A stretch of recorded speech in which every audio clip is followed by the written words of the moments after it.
A lot of experience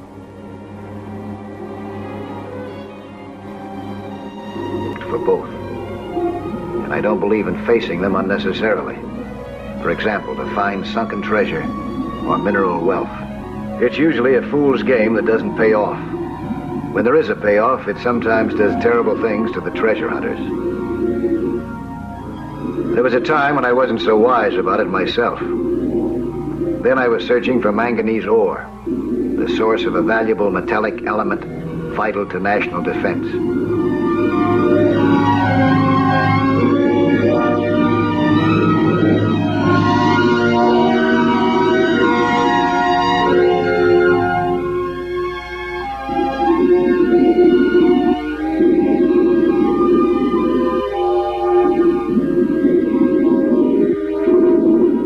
On the surface, my partner on this particular trip waited impatiently.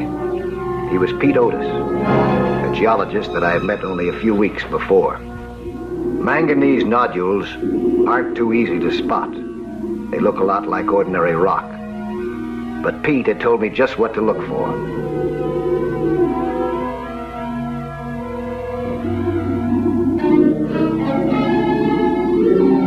In my concentration on the search, I had stayed down a bit too long. I noticed that my mind was beginning to slow down. Then I saw something that made me forget the manganese. The sharks were beginning to spiral in on me. I knew what that meant. I had a few minutes at most to get out of the water. In shark-infested waters, sharks are cool, calculating killers, but their mood can turn to frenzy in an instant. I was trying to surface slowly, and they were moving in on me. One of them came in for a strike. With a reflex action, I jabbed at him with my spear gun and shot the spear instinctively. At that close range, I went right through him. As he struggled, I knew that I'd have to escape before the others closed in. See any signs of the stuff? Oh, you were down a long time. Too long. I feel like somebody's been massaging me with a baseball bat. You had to use your gun? Oh, yeah. Shark. Must have come pretty close this time, huh? Yeah. Too close for comfort. Mike, you sure you didn't see anything that looked like manganese ore down there? Yeah, I'm sure. I wish I knew how to dive. Yeah. You and me both, friend. Oh, I didn't mean that as a crack, Mike. It's just that, well, I'm a geologist and you're not. I recognized that first chunk of ore the minute I dredged it up in a coring device. Practically pure manganese. There's a fortune waiting for us down there, Mike. All you have to do is find it. Well, maybe if you had a better idea where it was located, I could do that little thing. Well, I thought I knew exactly where it was. You didn't. All right, so I couldn't dump it in your lap. I cut you in for a third of the proceeds, didn't I? Well, work for it. That's all for today. What? You mean to say you're going to waste the rest of the day? Now, you listen to me, partner. Because I'm only going to say this once. I'm not going to wind up in any hospital. Not for you, nor for all the manganese from here to Cape Horn. I'll dive only when I feel that I'm in condition to dive. You understand that? Sure, Mike, sure. Okay. Mike, Anything you say goes, on or under the ocean. Yeah, all right. You take it easy. I'll whip up some chow. I had a good night's sleep, and I felt a lot better the following day as we headed out to continue our search. The sea was calm, if anything, a little too calm. Pete Otis was once more the same polite fellow that I'd met in Costa Buena a few weeks before. The fellow who'd sold me on the deal by reminding me how important manganese is to our national defense. And I was again heading for deep bottom.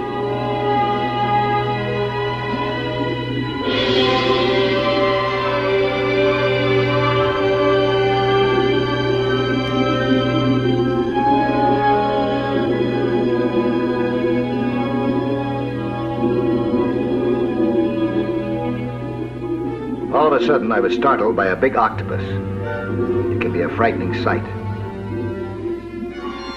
Actually, he didn't want to bother me any more than I wanted to bother him.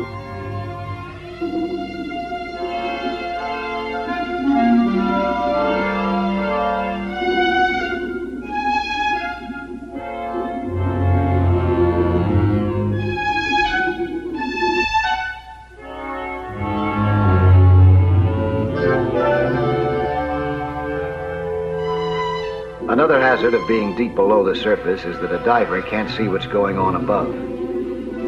I had no idea that a change was taking place in the weather.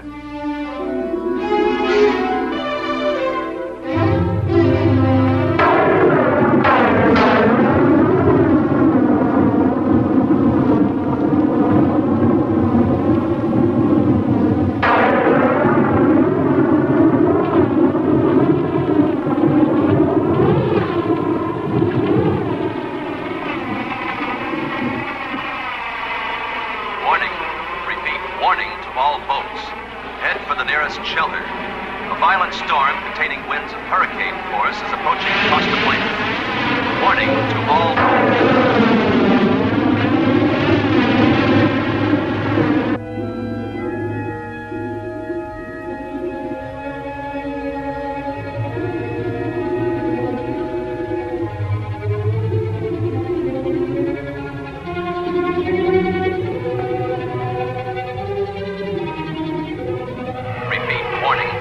boats. A violent storm containing winds of hurricane force is approaching Costa Buena.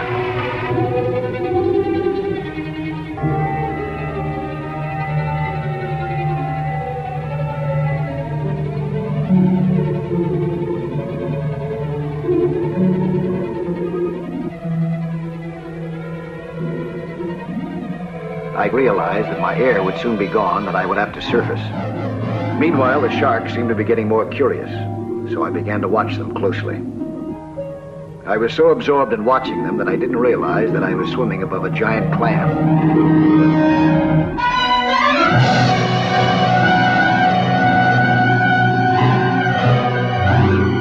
I struggled with all my might, but I couldn't free myself. I knew that if I couldn't get out, my air would soon be used up and I would drown. It seemed as if my foot was being crushed.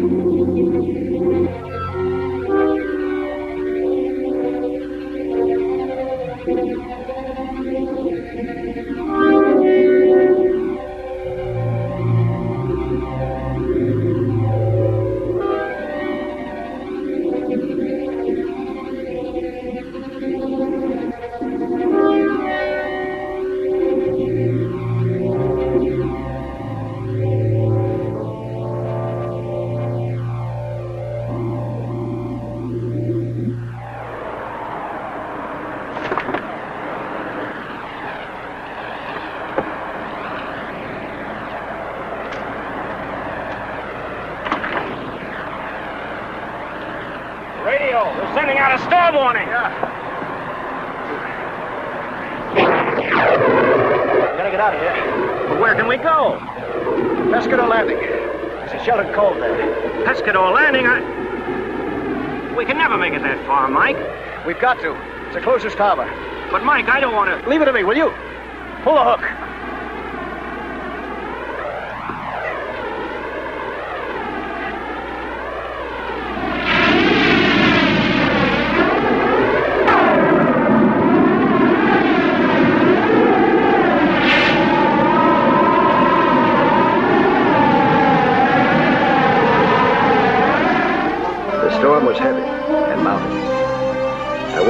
have time to reach shelter. It was hard to keep the boat on course. But as soon as we had rounded the point of the island and reached the lee side, we were out of the worst part of the storm. We soon reached Pescador Landing.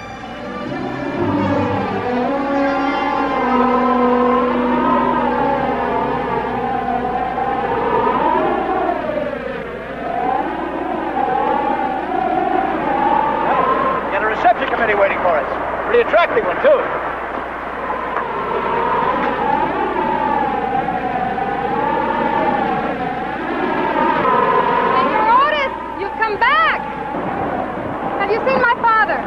He isn't here? No! He went to Barranca yesterday. I pray he'll stay there until the storm is over.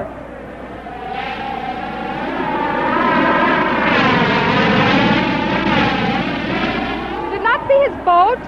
Your father will be all right, Pepita. He's been a fisherman too long to be trapped out in weather like this. This is a friend of mine, Pepita, Mike Nelson. Hello? Hello, Pepita. This storm might break any minute. We better get out of here. Yes, come up to the house where we'll be safe there. Oh, no, we'll find a place all right. Please, come. Keeping secrets from me, huh, Pete? Will there be something else? No, thanks, Pepita. That was delicious. It is nothing, senor. It was my pleasure. Mike, let's get going. Ah, you came home from Barranca through this storm. What is a little thing like wind or rain to a man like me? Oh.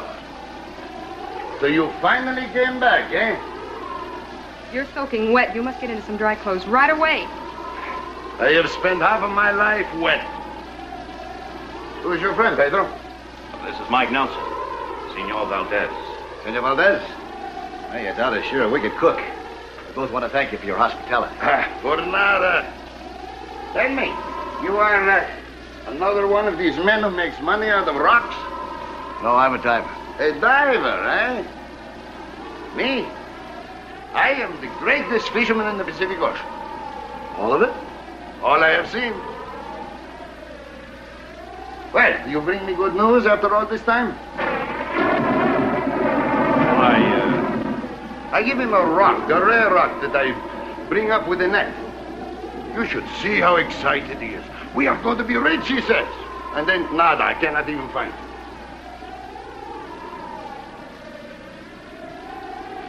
I thought you said you dredged it up with a coring device. Now, don't jump to conclusions, Mike. You know what my conclusion is. You lied to me. You lied to him, too. Don't call me a liar.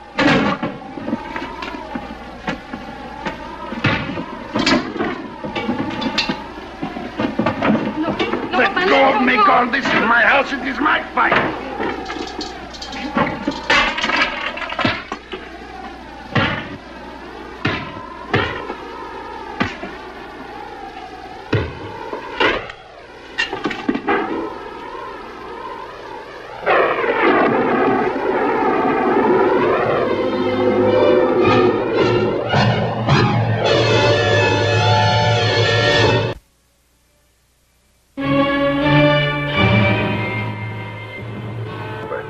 I had jumped to the conclusion and provoked Pete into slugging me. But I could see that even if I was right about Otis, to break up the deal would leave Esteban without anything for his discovery. Shouldn't have done that, Mike. No, why not? I know I clipped you first. Just said things about me I wouldn't take from anyone. Well, they were true, weren't they? No. Look, I cut you in for a third of this. Half of my two-thirds share goes to Esteban. Come on. I never figured it any differently, and I still don't. You sure kept it a secret. Well, what's the sense in building up his hopes? We may never find a field. And even if we do, it may not be worth working. That's the truth. What you say could be true, Pedro.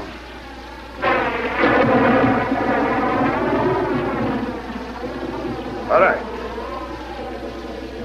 Let us try it. We are all together, let us work together. What do you say, Senor Nelson? Okay, but call me Mike, eh, amigo? Okay. Mike. And so when the storm subsided, The three of us set out for the place where Esteban recalled dredging up his rare stone. He had not marked it on any chart, but with the sixth sense of an experienced fisherman, he was able to find the spot. I trusted Esteban, but I had great reservations about our other partner, to put it mildly. What this line is for? My safety line. Helps me up and down. Ah.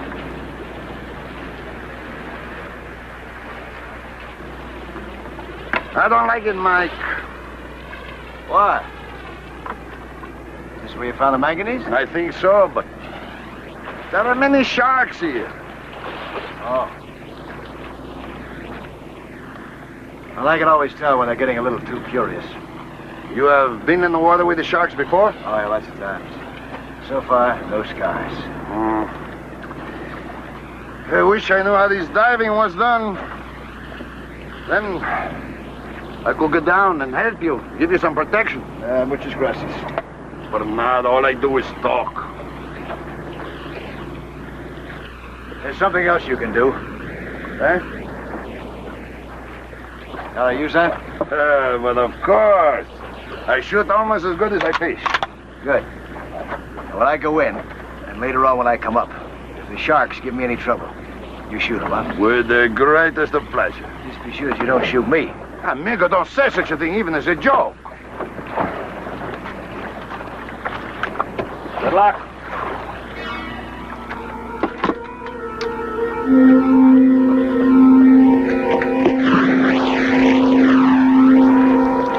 I wasn't sure that sharks were the only danger we had to face, and I had more than one reason to want Esteban to have the rifle.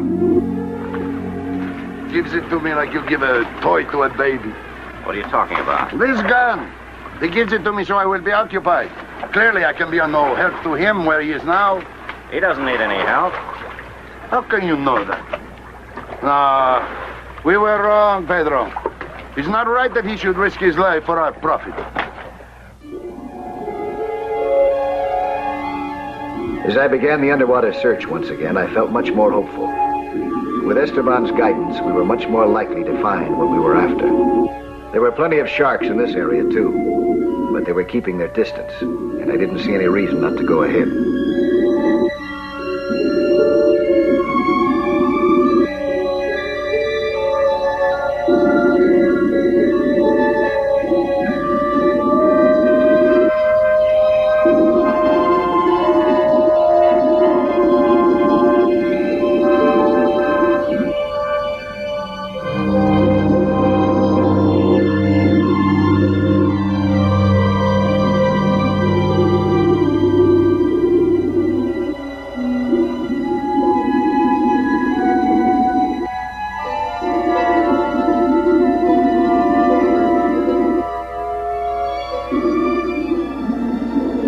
This could be it. Pete was the only one of us who would know for sure. I wanted to get to the boat with the specimens as fast as I could.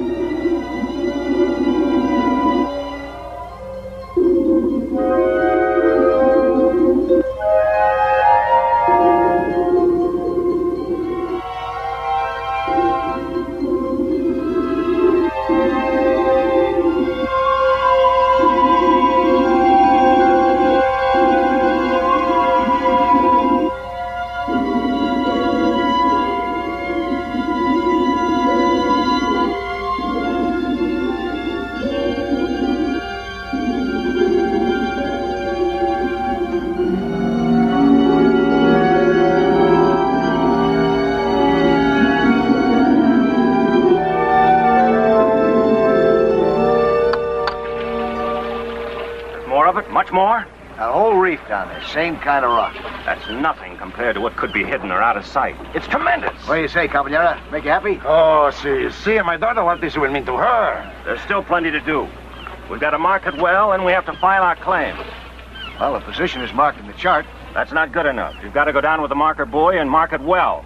Fasten it securely, dead center if possible. Dead center it'll be.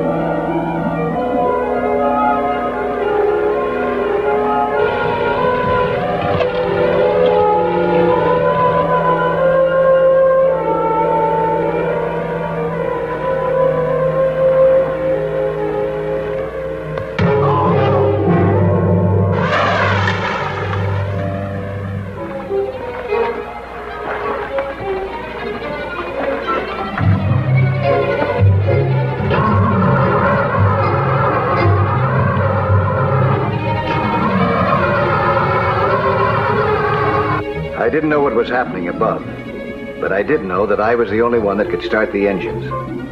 I had quietly taken care of that because I didn't trust Otis.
Were above me and the sharks were below me.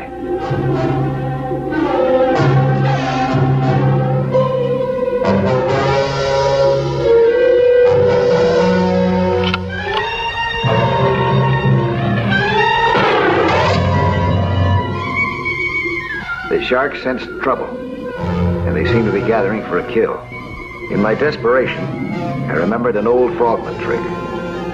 I left Otis a target to shoot at. Bubbles of air from my diving lung. I took one last deep breath and swam for the other side of the boat.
Injured men in the water, and the excited sharks were gathering fast. I took care of Esteban first.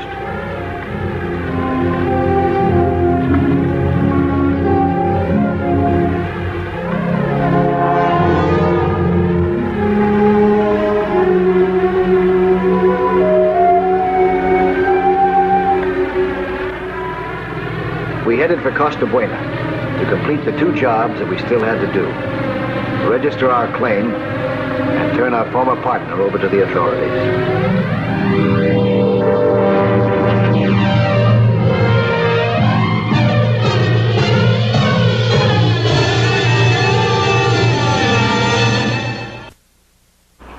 Hi there. I'm Lloyd Bridges. Skin diving is certainly a lot of fun, and it's full of adventure. See some more of it again next week, huh? When there'll be another excursion into that fabulous underwater world of Sea Hunt.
Just east of the Golden Gate Bridge, in the center of San Francisco Bay, stands an escape-proof island, the toughest penitentiary in the United States, known as the Rock.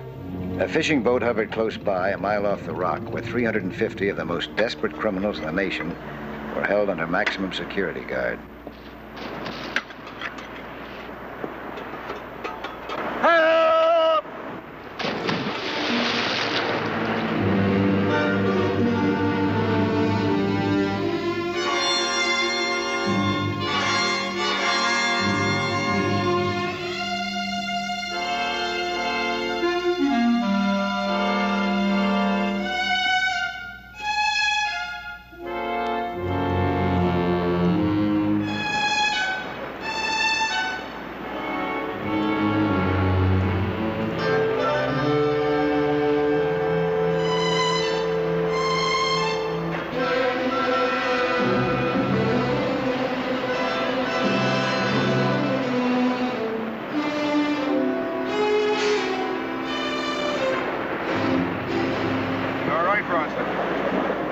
Okay, take it easy for a few minutes. Gotta get my breath. I'll be okay. The thing is, I hurt my shoulder. You got a bearing? Yep.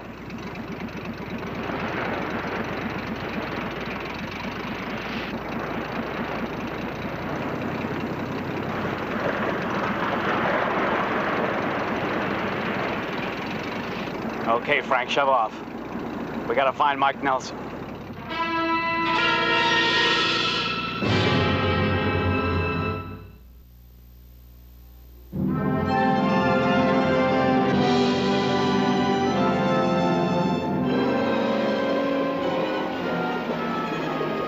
I was testing new underwater signal flares for the manufacturer. They checked out fine. I was attaching them to self-inflating marker buoys and letting them rise to the surface. Suddenly, an anchor came crashing down from topside, missed me by inches. The man on the anchor line grinned at me playfully. It wasn't funny. Underwater is no place for practical jokes. If I could have talked, I'd have chewed him out right there.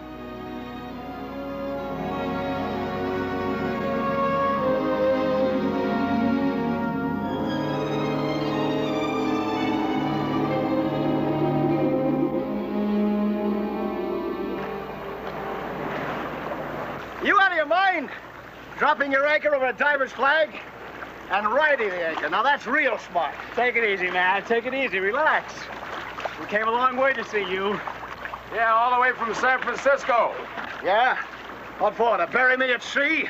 That's the last thing we want to do, Mike. We need your help. Come on aboard. Let's talk it over. I'm sorry, Mike. I really am. I didn't mean to pull that schoolboy trick down below. Just what is it that you fellas have in mind? Well, it's like this, Mike. Oh, wait a minute. My name's Brand, Larry Brand. And these are my brothers, Johnny and Frank. Hi. How are you? We're abalone fishermen, Mike. Divers, just like you.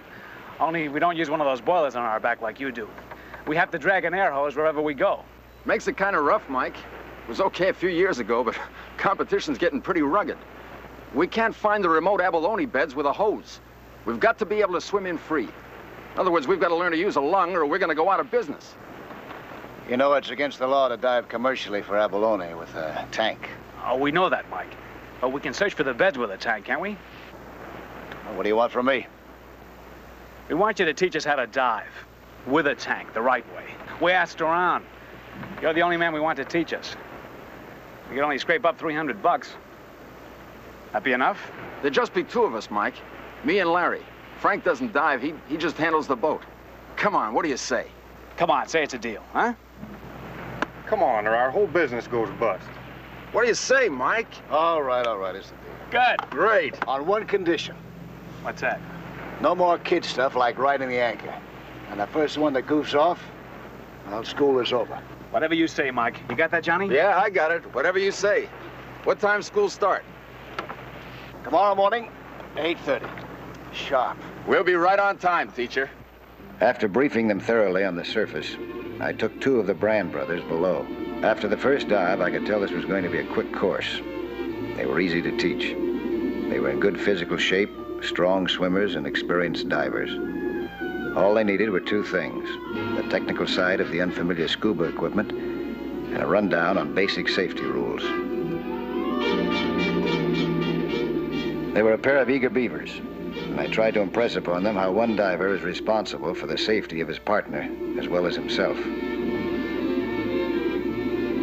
They learned fast, and they worked hard, almost too hard. And on every dive, I practically had to force them to surface after a long, rugged group of exercises. They were good, and they knew it.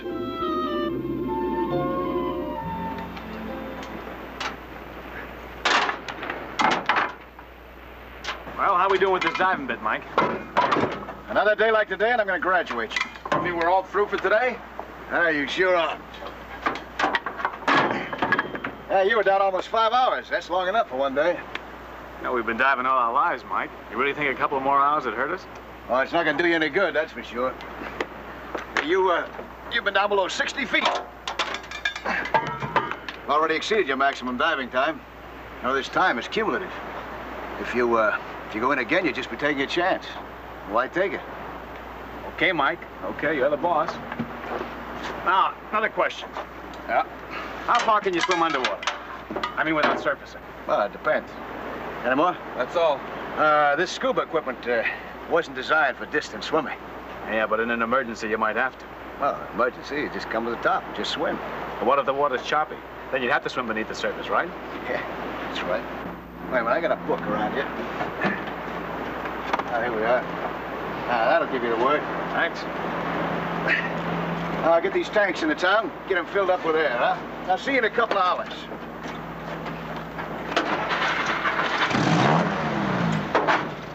Now, remember, you fellas, don't get your feet wet. Okay, Pete. We'll be good.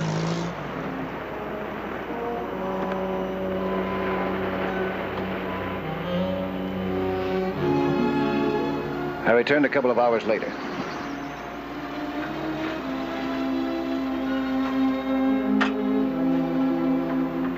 As soon as I saw their empty boat and their air bubbles, I knew that Larry and Johnny had broken their promise. They were risking their lives. They had been diving too long for one day, and they didn't know how to calculate their air supply.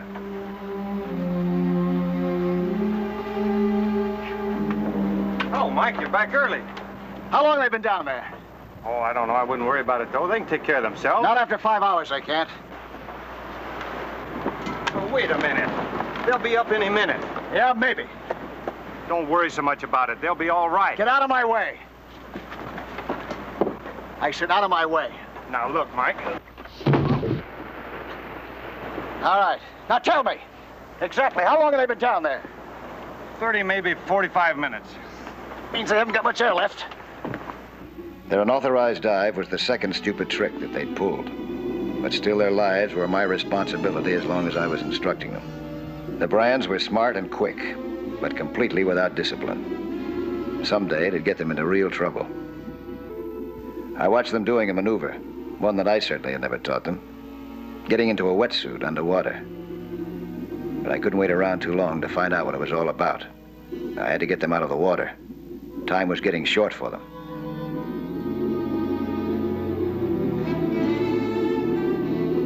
I didn't know where they were going, but they didn't seem to be surfacing.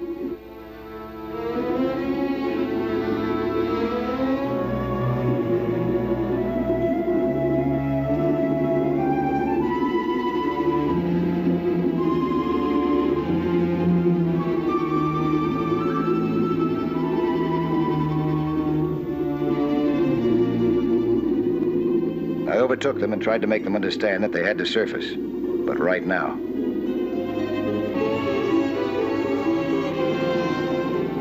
Johnny grappled with me and tore my mask off.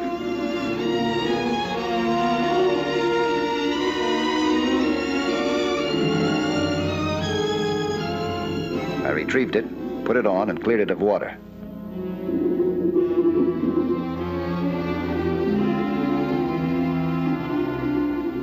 Then I realized that Larry was in trouble. He was tearing at his mask, gasping for air.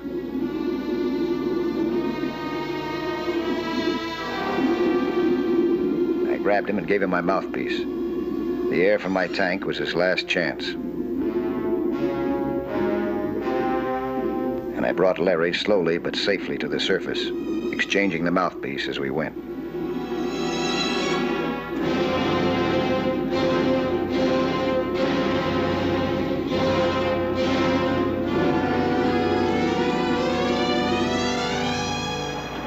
You fellas deliberately disregarded everything that I told you. Well, I warned you. The school's over. We were just working on a problem we read in your book. Now, another 5 minutes down there and all your problems would have been over. What was the idea of changing your wetsuits down there? What was that all about? Just practicing, that's all. For what? Oh, look, Mike, we're sorry, huh? And thanks for fishing me out of the drink, huh? We got what we came for. No hard feelings? No hard feelings. Pay me to teach you, I taught you. Period. But I'll give you a little free advice. You keep playing games with the ocean, you're gonna lose. The Brand brothers finally upped anchor and took off. Frankly, I was glad to get rid of them. People like that are not only dangerous to themselves, they're dangerous to others. Then I saw something in the deck of the pier, a wallet. It could only have belonged to Frank Brand. It must have fallen out of his pocket when I threw him. I looked at his identification card and his photograph. The name on it wasn't Brand. It was Bronson. They had lied to me about their name. I wondered what else they had lied about.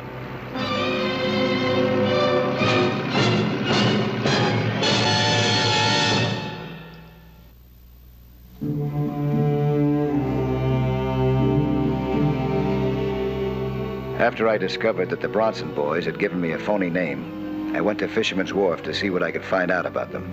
That wetsuit change on the water had me puzzled, too. I learned enough to arouse a lot of curiosity. From one fisherman, I discovered that the Bronsons had not been abalone divers for years. Another lie. From another, I found out that they had a fourth brother, Mark, but no one knew much about him or where he was. I wasn't able to find their boat on the wharf, and I wasn't able to find out one good word about them either. Finally, I spotted the Bronson boat. It was laying to off a deserted pier just outside Oakland. There didn't seem to be anyone aboard. I decided to go out and get a closer look.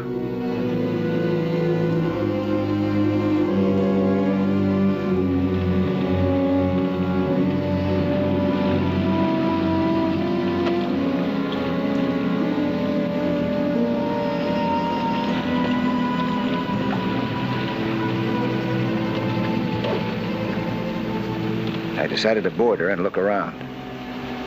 Then I heard an outboard. It was the Bronsons coming back to the boat. I got out of sight fast.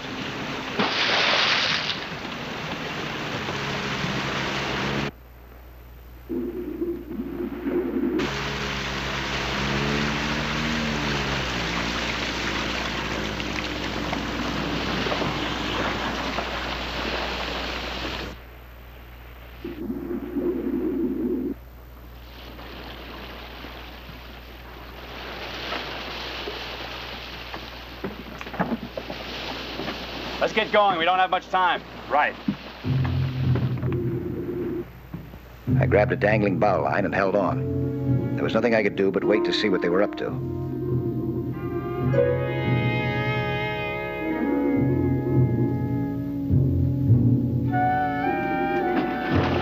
The motor started. I decided to hitch a ride and stick with them. It was risky, but I knew they were up to no good. I felt responsible for them in a way. I had taught them to dive. It was hard to hold on. If I slipped, I'd be sucked into the propeller blades. But after the boat picked up speed, I had no choice. I had to stick with it.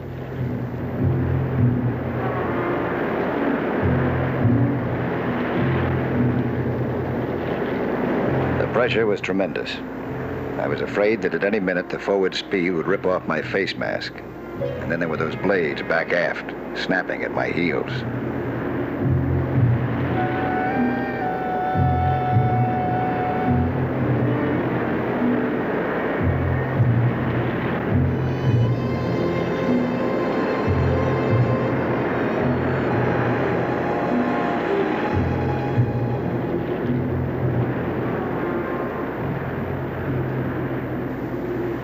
Suddenly, the boat slowed down. 2 men in diving gear, obviously Larry and Johnny, hit the water right in front of me. That was strange enough. But even stranger was the fact that they were carrying an extra diving outfit with them. I surfaced to see what it was all about. Now I knew what the Bronsons were up to. In teaching them to skin dive, I had prepared them for the most daring escape plot in the history of the Rock.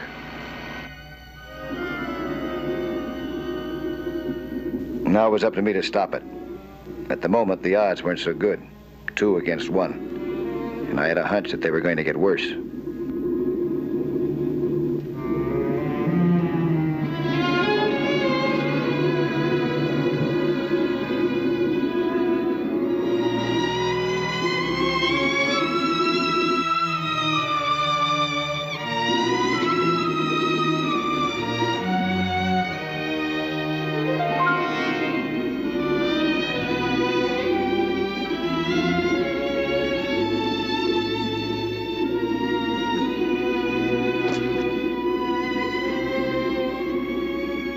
They stopped in the rocks and sent up a marker buoy.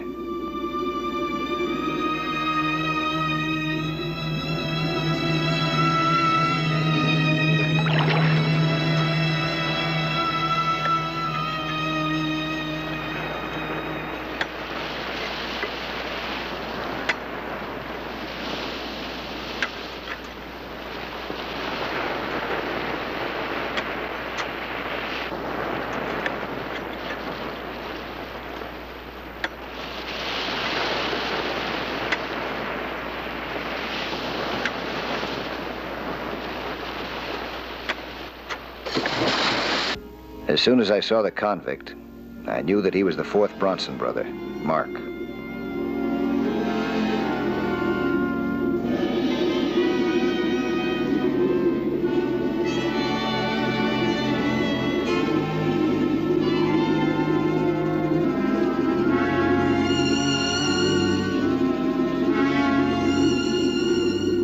The rehearsal of the wetsuit change was now paying off.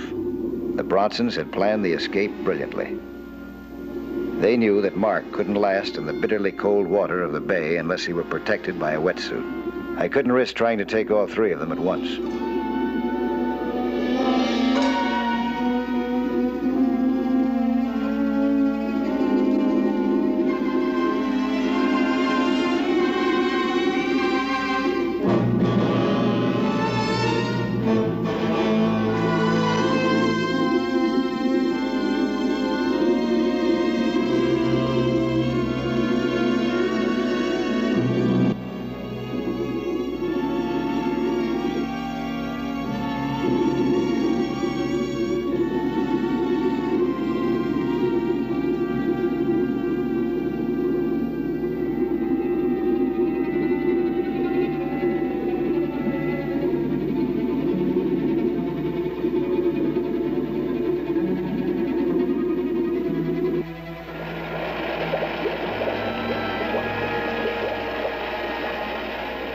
I released a marker flare, hoping that it would attract the attention of the authorities on the island, and I took after them. All I could do for now was to keep right on their tails. They were swimming directly away from the island, obviously heading for a rendezvous with a boat far enough away so they wouldn't be detected. Their progress was slow, but so was mine. The tides of the bay are vicious and strong, so powerful that they've prevented any escape from the island. But no one had ever tried it before underwater.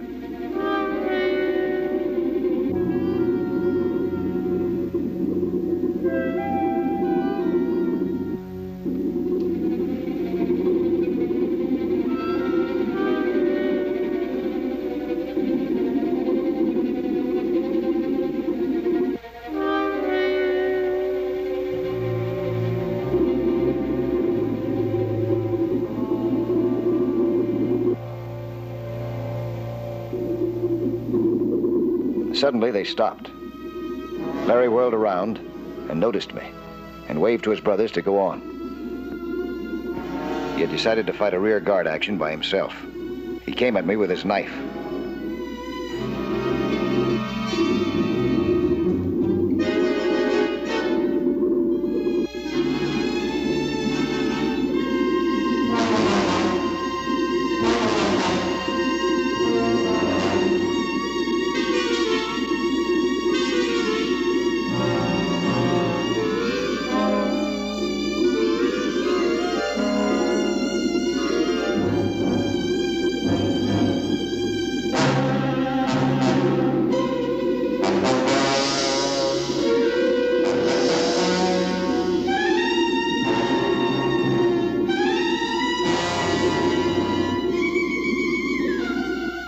tough, clever, and slippery. Finally, I was able to spin behind him and cut his air hose. That sent him to the surface.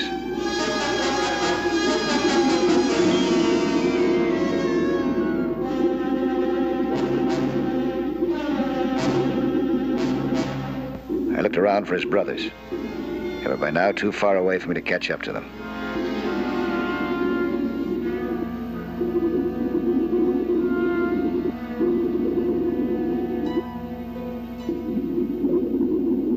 The flare had done its job. The authorities had spotted it and sent a patrol boat out to investigate.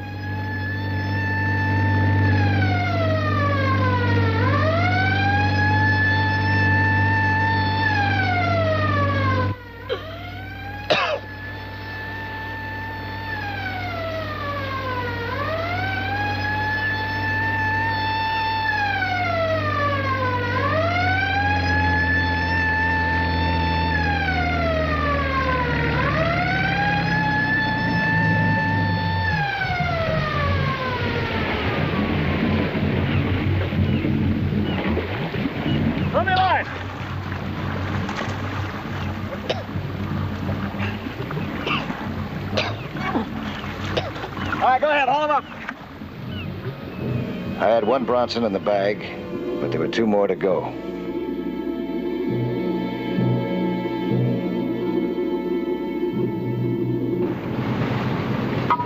Little more to starboard! Little more! That's right. I'll keep on that heading.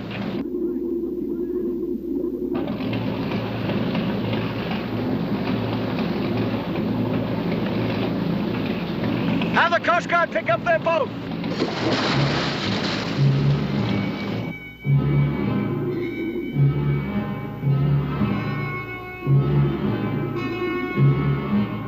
Although I had reduced the odds, it was still 2-1 against me when I found Johnny and his convict brother. But I had something working for me. The cold water and the strong tides had sapped their strength.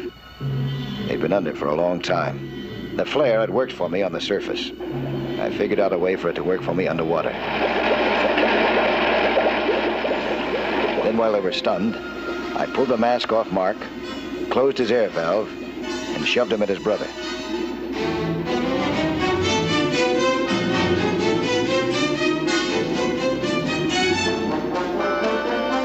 Then I grabbed Johnny's knife hand and applied pressure till he dropped it.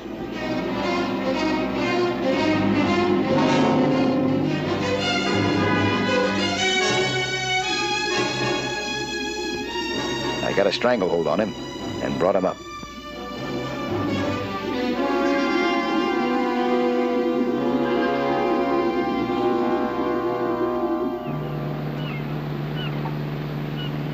Even though we didn't make it, it's a pretty good scheme. Don't you think so, Nelson? No, not too good. Another 100 yards and that tide would have taken you clean through the Golden Gate. But you wouldn't have known a thing about it. That's fine, thanks. We'll have the doctor take a look at this when we get back to the island. If it's all the same with you, I'd feel a lot better if you dropped me off at Fisherman's Wharf. I've seen enough of Alcatraz.